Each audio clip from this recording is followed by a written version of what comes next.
नहमदुहु व नुसल्ली व नुसल्लिमु अला रसूलिहिल करीम। अस्सलामु अलैकुम वरहमतुल्लाहि व बरकातुहू। राय इस्लाम में तमाम दोस्तन की खुशामदीद।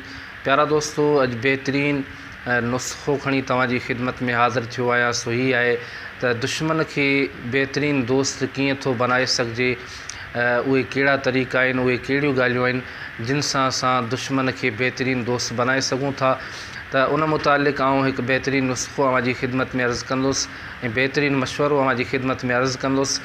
पर उन खां अॻु में अवां सां गुज़ारिश आहे त जेकॾहिं अवां असांजो चैनल सब्सक्राइब नाहे कयो त असांजे चैनल खे सब्सक्राइब कयो ऐं गॾोगॾु घंटी जे निशान ते क्लिक कयो ताजो असांजी हर अचण वारी नई मालूमात तव्हां ताईं आसानी सां पहुची सघे। प्यारा दोस्तों, ही उसूल यादि रखो त पलीदी खे पलीदी सां न पाणी सां पाक कयो वेंदो आहे। जेकॾहिं के तव्हां सां नादानी ऐं शिद्दत वारो सलूक इख़्तियार करे तॾहिं बि तव्हां उन सां नरमी ऐं मुहबत वारो सलूक करण जी कोशिशि कयो। उहे माण्हू वॾा ख़ुशनसीब आहिनि जेके सिर जो जवाबु पथर सां ॾियण जे बजाए ज़ुल्म करण वारनि खे माफ़ करे छॾींदा आहिनि ऐं बुराई खे भलाई सां टारण जी कोशिशि कंदा आहिनि। त प्यारा दोस्तों, इन नुस्ख़े खे हमेशह पंहिंजो पाण सां गॾु रखो। जेके माण्हू इन जे मथां अमल कंदा यकीनन उन्हनि जा दुश्मन बेहतरीन दोस्त बणिजी सघनि था।